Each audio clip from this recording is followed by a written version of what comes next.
मोदी जी जिसको प्रणाम किए हैं उसका सर्वनाश हुआ है। जैसे अडवाणी जी को उन्होंने प्रणाम किया, उनको किनारे किया, उनका सब कुछ चला गया। संसद को प्रणाम किया, संसद में बिखराव हुआ। लेकिन योगी जी कि किसी को कोई दिक्कत नहीं। आज योगी जी लोगों के यहाँ बसते हैं। योगी जी ने जो किया है वो कोई नहीं कर सकता। योगी जी ने हमारी सनातन संस्कृति को कि मुनि न हो या निश्चर घोड़ा, ये इसको प्रधानमंत्री बना करके अपने भारतवर्ष की जनता बहुत बड़ी भूल किया। अब ये सलाखों की, अरे भैया तब तो आप लोग कह रहे थे कि घर घर मोदी बसा रहे थे। मोदी जी का नाम ले रहे हैं आप लोग, एकदम साफ नहीं। हम जितना लड़ाई किए हैं, आप जितना लड़ाई किए हैं, पूरा समाज निकल गया बाहर। आप कहाँ नहीं निकल रहे हैं? किसका बोलने से नहीं होता है, बाहर निकल के आए हैं क्या? वो लोग बाहर निकल के रोड पे आए हैं। नमस्कार, आप देख रहे हैं नेशनल अयोध्या। मैं स्वागत करता हूं चैनल पर। सुप्रीम कोर्ट ने आखिरकार दिखाई दिया कि हमारे पास वो पावर है कि हम भारत देश में गलत होते नहीं देखेंगे। बात कर रहे हैं यूजीसी बिल को लेकर। जिस तरीके से एक ड्राफ्ट आया 2026, बवाल मचा, समर समार सड़कों पे आया और सड़कों पे आने के बाद कहीं ना कहीं कोर्ट को भी लगा। सरकार तो चुप्पी साध रखी है। सरकार को तो समझे नहीं आ रहा आगे बढ़े कि पीछे बढ़े। आगे कुआं पीछे खाई, इधर करते हैं तो इधर समर नाराज, पीछे जाते हैं तो ओबीसी और एसटी नाराज। गलती कर गए ओबीसी को जोड़कर कहीं ना कहीं। अरे एससी एसटी होता तो चल भी जाता, बड़ी आबादी को जोड़ लिए, लगा कि हम सब वोट पा जाएंगे अब की बार। लेकिन सुप्रीम कोर्ट ने बता दिया कि हमको पता है कि देश में क्या हो रहा है। अपनी टिप्पणी में ये भी कहता है कि हम ये अमेरिका थोड़ी अमेरिका के सिद्धांत पे चलेंगे, भारत देश है। सुप्रीम कोर्ट ने जवाब मांगा और तत्काल प्रभाव से इस नियम को अगली सुनवाई तक रोक लगाया, जब तक इस पे कोई ना कोई फैसला नहीं आ जाता है। 19 मार्च को होगी अगली सुनवाई। लेकिन कहीं ना कहीं सरकार के मुंह पे तो तमाचा तो है भाइयों। तमाचा ऐसा है कि सुप्रीम कोर्ट ने कहा क्या 75 साल से अभी तक जातियां कम करने के बजाय जातियों में बांटने की कोशिश करेंगे क्या? फिर क्या की सरकारें 75 सालों तक? चलिए, कांग्रेस ने बुरा किया, आपको भी तो 12 साल मिला था ना। उस 12 साल में आपने क्या किया? जातियों में लोगों को एकत्र करने के लिए, उल्टा आपने बांटने के लिए। समाज छोड़ो, आपने यूनिवर्सिटी में छात्रों को बांटने के लिए एक ऐसा कानून ले आया कि हंगामा मचना तय हो गया। फिर आप सफाई देते रह गए, लेकिन सफाई जनता के कानों पे पड़ने वाली नहीं, क्योंकि आपने पैर पे कुल्हाड़ी मारी है अपने, तो उस पर टांका भी लगा है। और जब टांका लगता है तो उस पर निशान पड़ जाता है, और जब निशान पड़ जाता है तो आजीवन नहीं मिटता है। क्या कहेंगे? भारतीय जनता पार्टी ने निशान लगा लिया है, धब्बा लगा लिया है। यूजीसी बिल लाकर केंद्र की सरकार ने धर्मेंद्र प्रधान के नेतृत्व में, ये धर्मेंद्र प्रधान जी खुद एक चुनाव तो जीत नहीं सकते, क्या प्रधानमंत्री को और उत्तर प्रदेश की सरकार को हराने के लिए जबरदस्ती बिल लाकर छोड़ दिया क्या? देखिए, सबसे बड़ी बात है कि ये यूजीसी बिल आज नहीं आया, 2012 में भी ये बिल था। बिल्कुल। और कहीं ना कहीं इसमें किसी को कोई दिक्कत नहीं थी अभी तक। ये आज 2026 में हम सब 14 साल से ये बिल हम लोग देख रहे थे।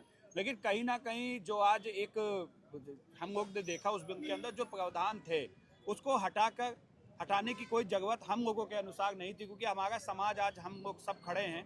कहीं ना कहीं लोगों को ये लग रहा था कि भाई हम लोगों की तो जिंदगी आधी हो गई, खत्म हो गई, लेकिन आने वाली पीढ़ी, जो हमारे बच्चे हैं, जो हमारे परिवार के लोग हैं, जिनका आगे भविष्य है, उनके लिए कहीं ना कहीं ये घातक सिद्ध हो सकता था। देखिए, एससी एसटी किसी ने किसी से छुपा नहीं है किस प्रकार से उसका भी दुरुपयोग हुआ। तो आज जिस प्रकार से एक डर था लोगों के मन में, उस डर को लेकर लोगों ने प्रदर्शन किया, और वो जरूरी प्रदर्शन ये लोगों में चलो चल भी जाता था। ये बात थी बच्चों को लेकर, छात्रों को लेकर। बच्चे हो गए, बच्चे वो बड़े होते, लेकिन अगर आरोप बच्चों में लग जाता, वो बड़े भी होते तो वो आरोप उनसे छूटता नहीं, वो उसी में फंसे गए थे। तो देखिए, बच्चे हो गए या बूढ़े हो गए, लेकिन अगर किसी भी बिल का कोई दुरुपयोग होगा तो कहीं ना कहीं उसका समाधान तो होना चाहिए। और ये कहीं ना कहीं आज जो सुप्रीम कोर्ट ने जो पहल दिखाई है वो बहुत अच्छी है, उसको हम लोग सराहनीय मानते हैं। एक सवाल आपसे ये पूछना चाहूंगा कि कहीं ना कहीं कई दिनों से चल रहा था, दबे जुबानों में चल रहा था, अब तो दिखने भी लगा है कि उत्तर प्रदेश की सरकार और केंद्र की सरकार में टकराव चल रहा है। 27 को चुनाव आ रहा है, कहीं ना कहीं योगी आदित्यनाथ जी को कमजोर करने के लिए, कहीं ये प्रधानमंत्री के दावेदार न हो जाए, इसलिए केंद्र की सरकार ने ऐसा दांव चला कि योगी जी 2027 में मुख्यमंत्री ना बन पाए, ताकि ये केंद्र का रास्ता भूल जाएं और मोदी जी ही आजीवन प्रधानमंत्री बने रहे, अमित शाह जी बने रहे। देखिए, ये अगर मैं अपनी बात कहूं तो मीडिया का परसेप्शन हो सकता है, लेकिन केंद्र और राज्य की कोई लड़ाई नहीं है। अभी आपने देखा अमित शाह जी आए थे, उन्होंने अपने बयान में भी कहा था कि उत्तर प्रदेश के लोकप्रिय मुख्यमंत्री श्री योगी आदित्यनाथ जी, और हम सब मानते हैं आज उत्तर प्रदेश को जरूरत है ऐसे मुख्यमंत्री की जिसने उत्तर प्रदेश, जो अपराध प्रदेश माना जाता था, जो गड्ढा अपने उत्तर प्रदेश कहा जाता था, आज उसको विकास के पथ पर ले जाने का काम माननीय मुख्यमंत्री योगी आदित्यनाथ जी ने किया है। आज उत्तर प्रदेश में चाहे पंडित की बिटिया हो, चाहे ठाकुर की बिटिया हो, चाहे एससी की बिटिया हो, चाहे दलित की हो, चाहे पिछड़े की हो, उसको अगर उसकी इज्जत को बचाने का कोई काम करता है तो माननीय मुख्यमंत्री योगी आदित्यनाथ जी करते हैं। लेकिन आज जो लोग इसमें भी अवसर ढूंढने का काम कर रहे थे, मैं पूछना चाहता हूँ, भारतीय जनता पार्टी आरोप लगाइए, आपको लगाने का अधिकार है, लेकिन मैं पूछना चाहता हूं उन पार्टियों के नेताओं को, जब यूजीसी बिल आया तो विपक्ष में बैठे जो स्वर्ण नेता थे उनकी आवाजें क्यों नहीं उठी? उसको ये अफसर क्यों बना गए थे? उनको भी उठ के खड़ा होना चाहिए था। तो ये जो ढोंगी चेहरे हैं, ये भी लोगों के सामने आने जरूरी थे कि ये किसी के नहीं, महत्वाकांक्षी लोग हैं। मैं कहना चाहता हूँ योगी, यानी कि मौका तलाश रहे थे कि बीजेपी को नुकसान हो और हम फिर से इसमें अवसर ढूंढ के कहीं ना कहीं 27 में डिस्टर्ब करें और हम मैंने आपसे क्या कहा, इसी उत्तर प्रदेश के अंदर समाजवादी पार्टी के सरकार पार्टी में भी कई ब्राह्मण नेता, कई ठाकुर नेता हैं, कई स्वर्ण जाति के नेता हैं, उनकी किसी की आपने आवाज सुनी? उन्होंने भी विरोध नहीं किया, उन्होंने भी चुप्पे से समर्थन करने का काम किया। मैं पूछना चाहता हूं आपसे, आज उत्तर प्रदेश में ये कानून योगी जी नहीं लेके आए हैं, ये कानून केंद्र का है, और ये आज का कानून नहीं 2012 से लागू है। लेकिन योगी जी की किसी को कोई दिक्कत नहीं, आज योगी जी लोगों के यहाँ बसते हैं। योगी जी ने जो किया है वो कोई नहीं कर सकता। योगी जी ने हमारी सनातन संस्कृति को पहचान वापस दिलाने का काम किया है, जो किसी और मुख्यमंत्री की हैसियत नहीं थी। आज इस देश के अंदर 9 लाख ईसाइयों के लिए विपक्ष लड़ने के लिए तैयार है। इस देश के अंदर 25 करोड़ मुसलमान के लिए लड़ने के लिए विपक्ष तैयार है, लेकिन हिंदुत्व के लड़ने के लिए अगर कोई तैयार है तो वो सिर्फ और सिर्फ योगी आदित्यनाथ जी तैयार है। तो हम सब खुले मन से अपने योगी आदित्यनाथ जी को कमजोर तो नहीं पड़ने दे सकते। मुख्यमंत्री योगी आदित्यनाथ जी को केंद्र ने तो देखिए दरार डाल ही दिया ना, ऐसा बिल ला के। देखिए मैंने कहा ना, केंद्र और राज्य में कोई भी मतभेद नहीं है। आज मुख्यमंत्री योगी आदित्यनाथ जी हैं, दूसरी बार का टर्म कंप्लीट हो रहा है। तीसरी बार की तैयारी भी, अभी अमित शाह जी आए थे यहाँ पे, उन्होंने कहा कि तीसरी बार भी योगी जी के नेतृत्व में ये नहीं बोला था बीजेपी के नेतृत्व की सरकार बनेगी, योगी जी नहीं बोला था। देखिए, जब बीजेपी और योगी कोई अलग नहीं है, योगी बीजेपी योगी नहीं, शब्दों का राजनीति में तो इतना हम लोग भी समझते हैं, शब्दों का बहुत महत्व होता है। जब पिछली बार हुआ तो कहा गया योगी जी के नेतृत्व में, जब केंद्र का होता है तो कहा जाता है मोदी जी के नेतृत्व में। इस बार बीजेपी के नेतृत्व में क्यों? 2017 का चुनाव हो या 2022 का चुनाव हो, 2017 के चुनाव में मैं कह सकता हूँ कि भारतीय जनता पार्टी के नाम पे, मोदी जी के नाम पे, सबके नाम पे सत्ता में हम वापसी किए थे। लेकिन 2022 के चुनाव में हम सब ने देखा कि उत्तर प्रदेश के अंदर योगी आदित्यनाथ जी के नाम पर जनता ने भर भर कर वोट देने का काम किया था, ये किसी से छुपा नहीं है। और 2027 में भी योगी आदित्यनाथ जी के नेतृत्व में ही सरकार बनेगी, योगी आदित्यनाथ जी चेहरा रहेंगे। आ रहे हैं, फिर क्या कर रहे हैं? ये तो हमने सब कुछ बात कर लिया, यूजी से भी बात किया, योगी जी को लेकर जो प्रशासन चल रहा था कि केंद्र और राज्य की टकराव चल रही है योगी जी को कमजोर करने के लिए, क्या वास्तविकता में ये आपसी रंजिश में है जो है ऐसा बिल आया है, या कहीं ना कहीं लग रहा है कि भारतीय जनता पार्टी कमजोर पड़ गई है 2027 के लिए? देखिए, ऐसा है कि हमारे अल्प बुद्धि कह दे हम अपने मोदी जी को, जो कि ऐसा बिल पहले यूजीसी लाए, अगर सुप्रीम कोर्ट ने रोक लगा दिया है, इसमें मोदी जी का एहसान कोई नहीं होगा। समझ रहे हैं आप? ये जनता समझ रही, जैसा कि आपने अभी कहा, टाका अगर लग जाएगा, टाका का निशान रहेगा। तो ये केवल जो एक उत्साह था सवर्णों में, जो एक जो है लड़ने की क्षमता अपने अंदर ला लिए कि अब आर पार की लड़ाई होगी, उसको दृष्टिगत रखते हुए माननीय सुप्रीम कोर्ट ने उसको स्टे कर दिया, उसको उसके रोकथाम कर दिया कि जो भी कार्य होगा ये सुप्रीम कोर्ट की निगरानी में होगा। बेमनसता वाला कानून नहीं आना चाहिए। उसमें सुप्रीम कोर्ट ने ये भी कहा है कि उसमें विशेषज्ञ होंगे, स्कॉलर होंगे, ये नेता नहीं होंगे, ये जाति वाले नेता नहीं होंगे।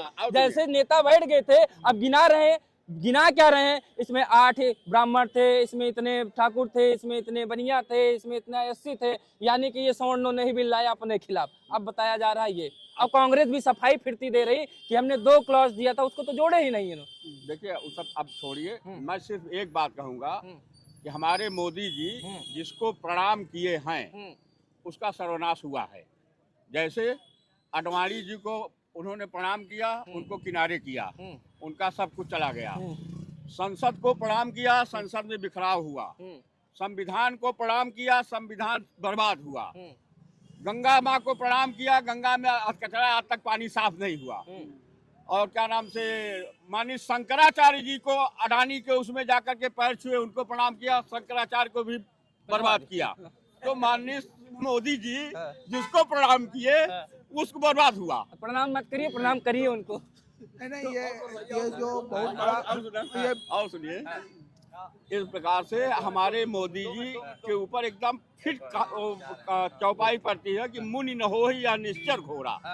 ये इसको प्रधानमंत्री बना करके अपने भारतवर्ष की जनता बहुत बड़ी भूल किया। अब ये सलाखों की, अरे भैया तब तो ये आप लोग कह रहे थे ये कि घर घर ब्राह्मणों मोदी बसा रहे थे, सुनिए। घर घर मोदी कह रहे थे। और आप लोग। सुनिए, ये वही तो कह रहे हैं, ऐसा भ्रमित करके, ऐसा 420 करके, ऐसा जो है वो करके सारा चीज किया कि जनता भ्रमित होकर के इसका घर घर मोदी, हर हर मोदी कहना शुरू कर दिया। और मतलब कि राम के नाम पर जो है वोट बटोर लिया। अलग बात है, हम लोग राम भक्त हैं, हम लोग कृष्ण भक्त हैं, हम लोग सनातन प्रेमी हैं। उस सनातन प्रेमी की ढोंगी को देख करके हम लोग उसको अरे अब छोड़िए जाए तब फिर यार लंबा हो जाएगा ये मतलब प्रणाम उन्नाम वाला हो गया। चलिए फिर जाएंगे किधर भाई? नहीं देखिए जब आप बीजेपी को नहीं दोगे तो फिर ऑप्शन क्या बनता है कि राष्ट्रीय स्तर पर आप किधर जाओगे? कांग्रेस को फिर अपनाओगे, किसको अपनाओगे? नहीं देखिए अभी ये बोल रहे थे कि योगी आदित्यनाथ जी ने अगर आप समर्थन तो कर रहे हैं बहुत ज्यादा, मैं बताया था ना, ये मैं पहले भी बोल चुका हूँ, जो हमारा सवर्ण है ना थोड़ी सी में घूम जाता है, ये सबसे बड़ी प्रॉब्लम है। अभी बोल रहे थे कि हमें सुन ही रहा था कि योगी आदित्यनाथ निकल के भी बार बोले कि गलत हो रहा है, ये बिल को वापिस करना चाहिए। एक बार भी निकल के किसी बीजेपी का नेता ने बोला है क्या? एक आदमी नहीं बोला है आज तक। आज मनन मिश्रा राज्यसभा के सांसद, ब्रिजभूषण शरण सिंह, राजा भैया भी, तो तमाम राजा भैया विधायक, वहाँ क्या नाम है, कानपुर के विधायक, वो तमाम लोगों ने लेकिन बोला है। आपने योगी आदित्यनाथ का नाम ले रहा है ना कि उनका, ये बताइए मोदी जी का नाम ले रहे हैं आप लोग, एकदम साफ नहीं। हम जितना लड़ाई किए हैं, आप जितना लड़ाई किए हैं, पूरा समाज निकल गया बाहर, आप कहीं नहीं निकल रहे हैं। किसका बोलने से नहीं होता है, बाहर निकल के आए हैं क्या? वो लोग बाहर निकल के रोड पे आए हैं, कोई नहीं आया है। बोलने से नहीं होता है कि बस योगी आदित्यनाथ भर भर के वोट दिया है, कोई भर भर के वोट नहीं देगा। अगर ये बिल को वापस नहीं ले लेंगे, हम एकदम इसका खंडन करते हैं। जब तक इन्हें सुप्रीम कोर्ट में लालीपाप, सुप्रीम कोर्ट इन्हीं के इशारे पे चलता रहता है। आप क्या सोच रहे हैं? ये लोग बस ये देखे हैं कि आक्रोश है, इसको शांत करने के लिए इन्होंने काम किया है। आप ये समझ जाइए कि अगर एक आक्रोश शांत करके फिर अपना काम कर लेंगे, ये बिल वापस नहीं होगा, तब तक ये चलता रहेगा कहानी, और ऐसे चलता ही रहेगा। चलेगा। हाँ ऐसा नहीं, मैं सुप्रीम कोर्ट को कोर्ट बधाई देना चाहता हूँ, जो कि हमारे नैनोहाल बच्चों के को सम्मान और उससे उनको कम से कम जीने का अधिकार दे दिया। नहीं, इस सरकार ने तो ऐसा किया था कि हमारे बच्चों को आतंकवादी बना दिया था। अब वही उनके पास चारा रह गया था कि हम लोगों को अपना खेत वोत बेच करके उनको AK-47 देना पड़ता। और अगर ये बिल नहीं होगा तो बच्चों को हम पढ़ाएंगे तो नहीं। अगर ये बिल पुनः अगर लाया गया और तो हम बच्चों को पढ़ाएंगे नहीं, लेकिन उसके लिए हम AK-47 की जरूरत जरूर करेंगे बच्चों को कि भैया। अरे अब वापस हो गया, आप कहे AK-47 इतना हम लोग अभी हमको रोक नहीं लग गई है। सही गलत रोक लग गई है। सुप्रीम कोर्ट ने जो लगा दिया है वो सर आईनी है, और उसको मैं कोर्ट प्रणाम करता हूँ अपने बच्चों की तरफ से, अपने समाज की तरफ से, और समस्त सवर्ण समाज की तरफ से कम सुप्रीम कोर्ट ने सही फैसला दिया। और इन जो बेवकूफों के मुंह पे तमाचा मारा, जो ऐसा घातक बिल जो ला करके और देश को गुमराह करने का, सवर्ण समाज को नष्ट करने का जो काम किया था, वो उनके मुंह पे बहुत बड़ा तमाचा मार दिया।